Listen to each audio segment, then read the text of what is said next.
Thank you very much. I appreciate it. For most of his life, his policies have been very, very liberal. For most of his life, he has described himself as very pro-choice and as a supporter of partial birth abortion. Right now, today, as a candidate, he supports federal taxpayer funding for Planned Parenthood. I disagree with him on that. That's a matter of principle, and I'll tell you. You are the single biggest liar. You probably are worse than Jeb Bush. You are the single biggest liar. All right. This guy lied. Let me just tell you, this guy lied about Ben Carson when he took votes away from Ben Carson in Iowa, and he just continues. And today, we had robocalls saying Donald Trump is not going to run in South Carolina, where I'm leading by a lot. I'm not going to run. Vote for Ted Cruz. This is the same thing he did to Ben Carson.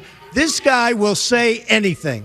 Nasty guy. Now I know why he doesn't have one endorsement from any of his colleagues. All right, John, I get to respond. Pick from the buffet there. He's a nasty guy. I will say it is fairly remarkable to see Donald defending Ben after he called him pathological and compared him to a child molester, both of which were offensive and wrong. But let me say more broadly, you notice Donald didn't disagree with the substance, that he supports taxpayer funding for Planned Parenthood. And Donald has this weird pattern. When you point to his own record, he screams, liar, liar, liar. If you want to go... Where did I support it? Where did I support it? Hey, Ted, where did I support it? If you want to go and watch the video, go to our website, tedcruz.org. Where did I support it, Ted? Out of Donald's own mouth.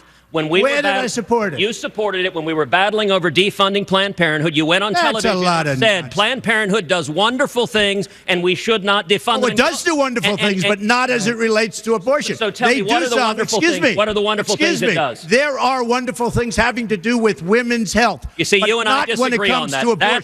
Not when it comes to abortion. That's where I draw the line. John, the reason principle matters.